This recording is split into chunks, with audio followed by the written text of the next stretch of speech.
Hello, boys and girls, and it is a hot June Saturday today. Yes, it is.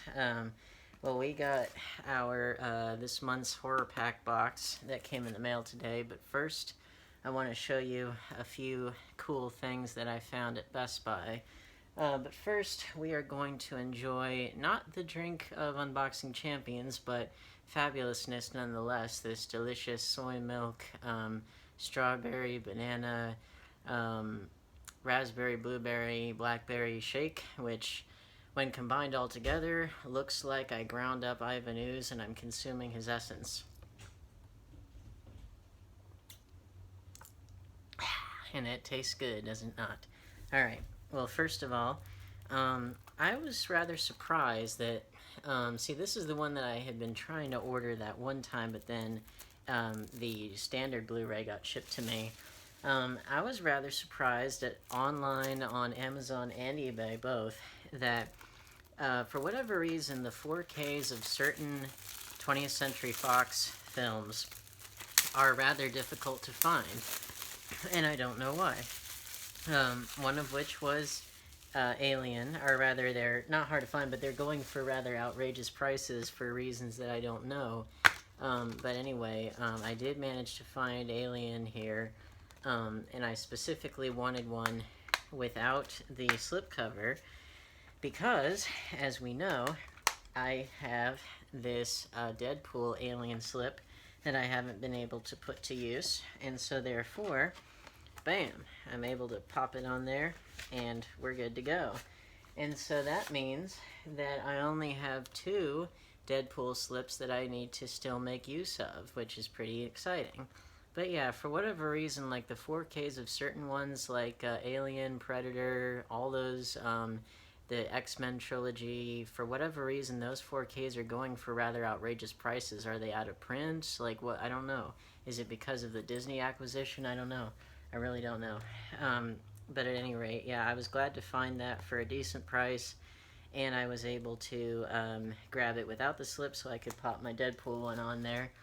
And then a bunch of these I managed to find in the, there are all these $12.99 4Ks, which I guess is like their new low price standard, one of which was Jupiter Ascending, which I know that a lot of the Wachowskis' non-Matrix films, or rather anything that isn't the first Matrix pretty much, I'm even including the latter two Matrix films in this category, but it seems like pretty much anything that they've ever done that isn't the first Matrix pretty much seems to get kind of publicly derided for some reason, because I guess maybe because people love the first Matrix so much that maybe they have unrealistic expectations, or they're not willing to accept, I don't know what, I really don't know. I don't pretend to understand the mentality of, well, most people, let alone sci-fi, superhero, horror fans. I really pretend, I don't pretend to know how they think or why.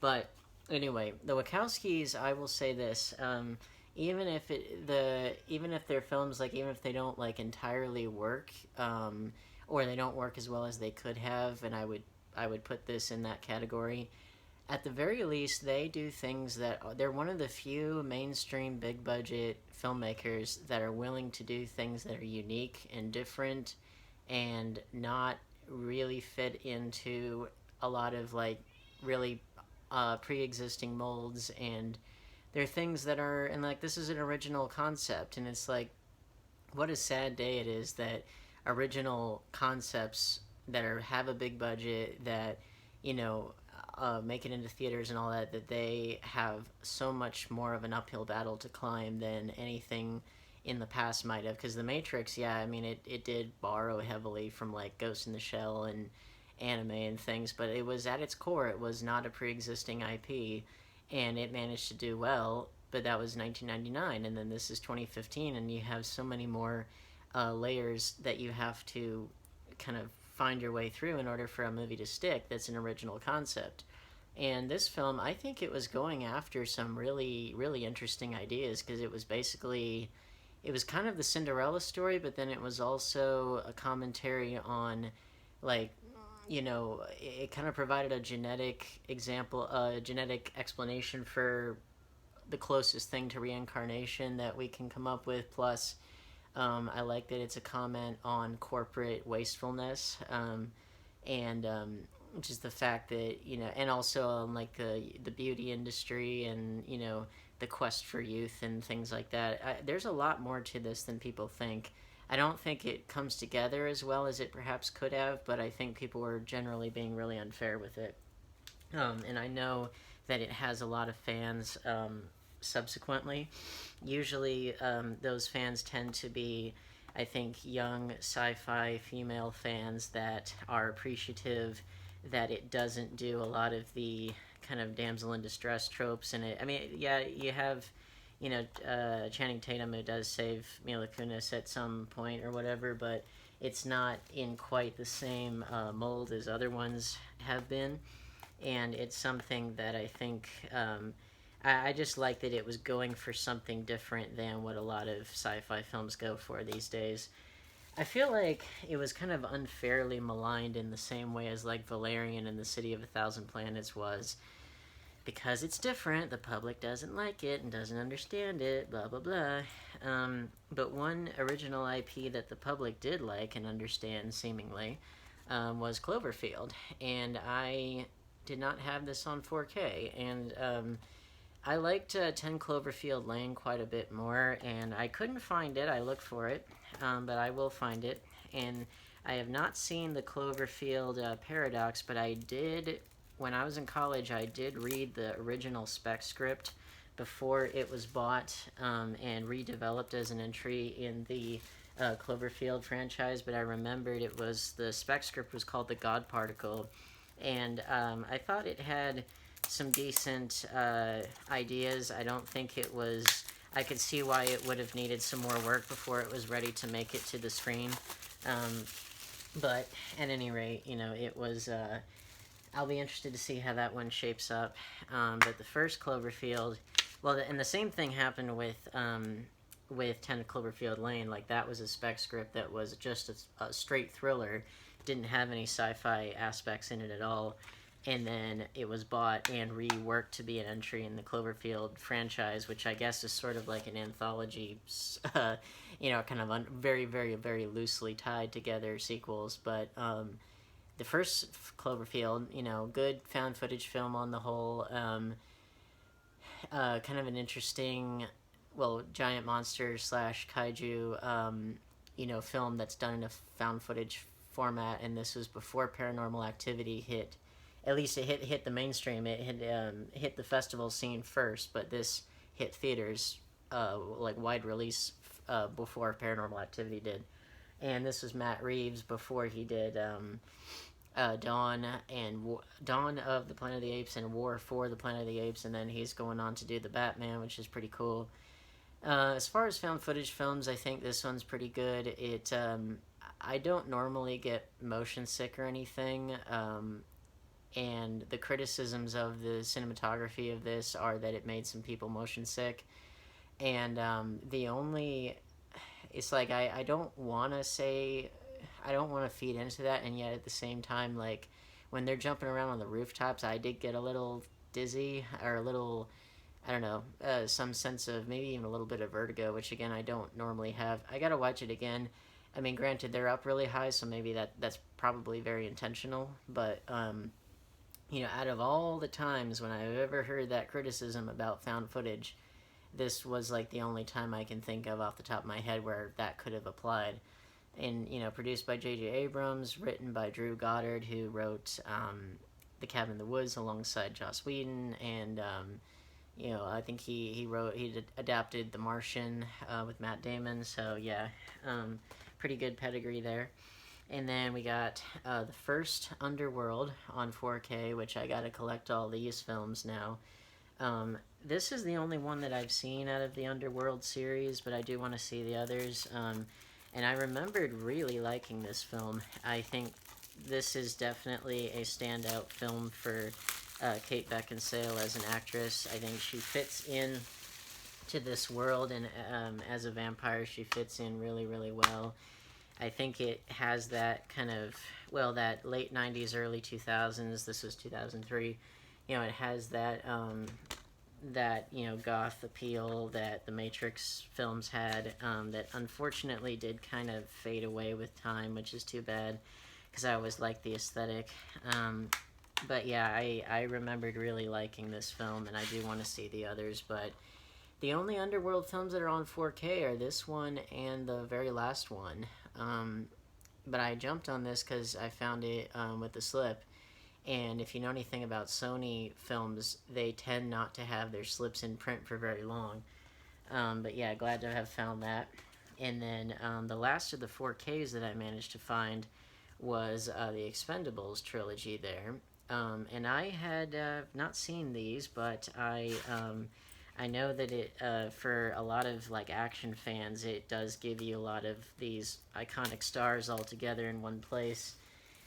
And you know, I hadn't seen the trilogy pack here with the slip, you know, in quite a long time, and so I thought I'll snag this up.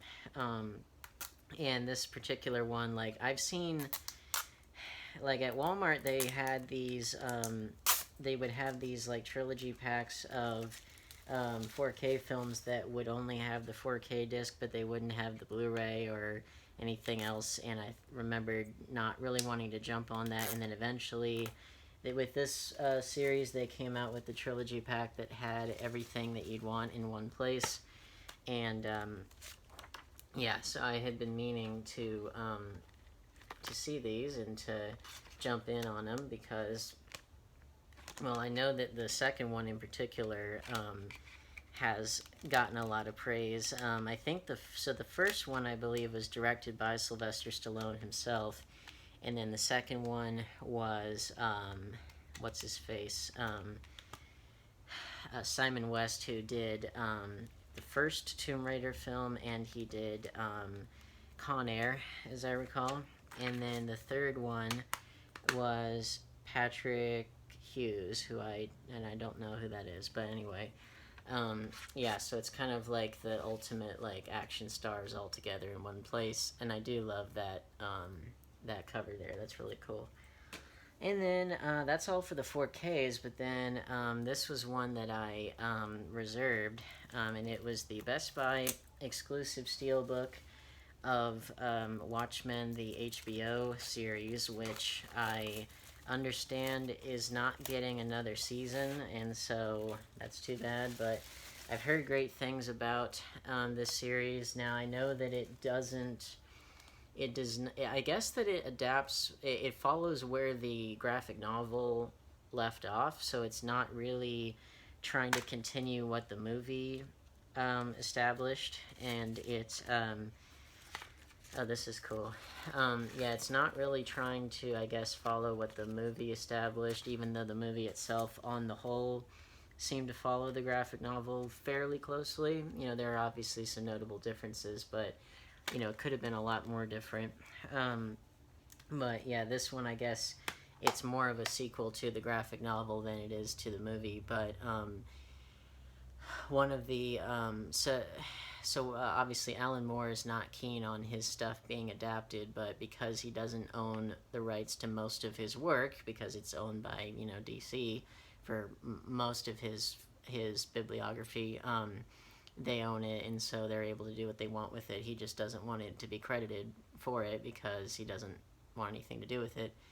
But yeah, I know that, well, there's the movie adaptation, and then there was the prequel comics before Watchmen, which I have not read.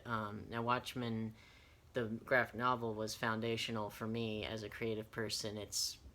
It deserves every amount of praise that it's ever gotten because it's just tip-top as far as comic books are concerned.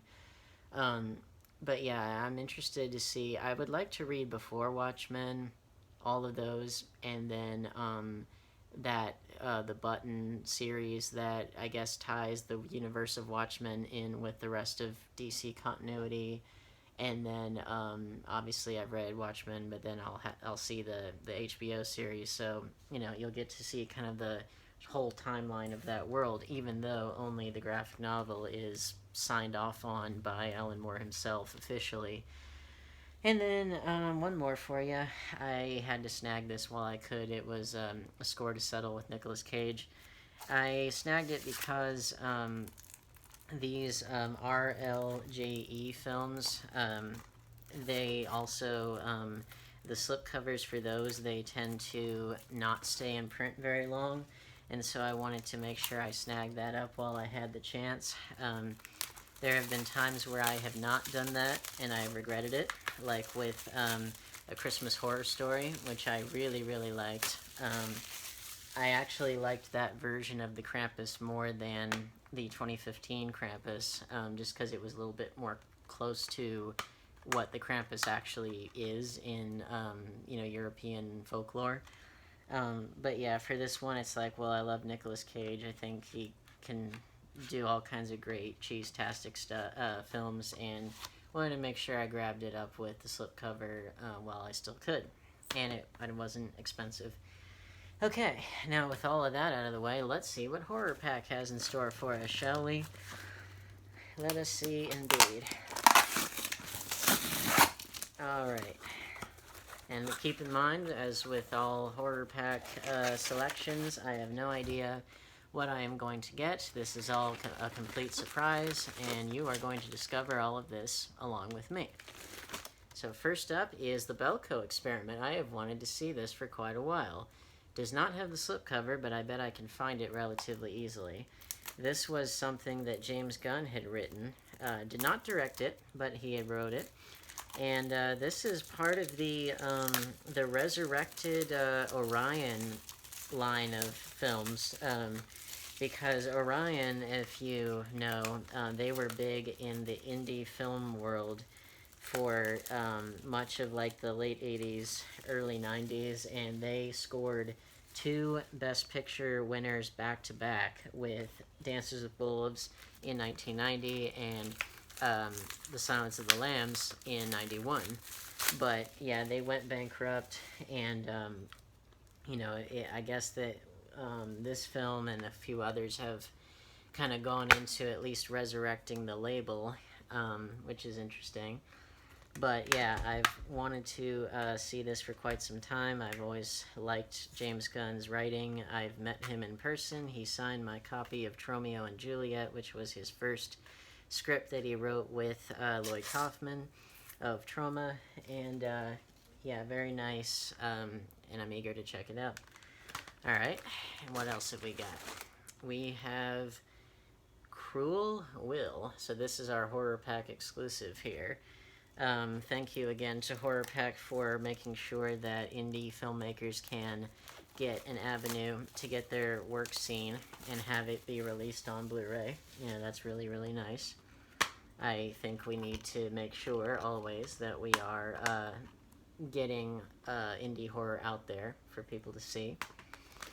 And what else do we have? We've got a 2-pack here. I was actually considering buying this, but I'm glad I didn't, because there it is. It was Priest and Legion. And these were 2 films that I had wanted to see. Priest, I know it was an adaptation of I believe, a Korean comic. And I remembered the Cinema Snob, or Brad Jones and his usual crew for the midnight screenings. I know that when it was 2011 and they did their worst of 2011 list, that they put Priest in there, but it was his friend who Jake. It was his friend who felt really bad about putting it in there, because in terms of theatrical experiences, he said it was one of the most fun times that they had in the theater. So it was one of those, like, if you have a group of friends and you're making fun of it, then it's great, apparently. But I have a feeling I might enjoy it more than that. I've seen the trailer of it and it seems pretty interesting. I don't know. And then Legion, similar situation. Definitely looking forward to checking these both out. And I was actually considering purchasing Priest online, and I'm thankful that I didn't, because there it is. How nice. So far it's a good haul today. And then that's it. And then Insidious, which I already have. So I will just keep that sealed. Alright, well, so that is it for this particular haul. So continue to stay safe out there. hit the subscribe button, like and share, and all that good stuff. Set phasers to stun, warp factor 5. I will see you in the next video, and I'm gonna keep enjoying my shake do Ivanus.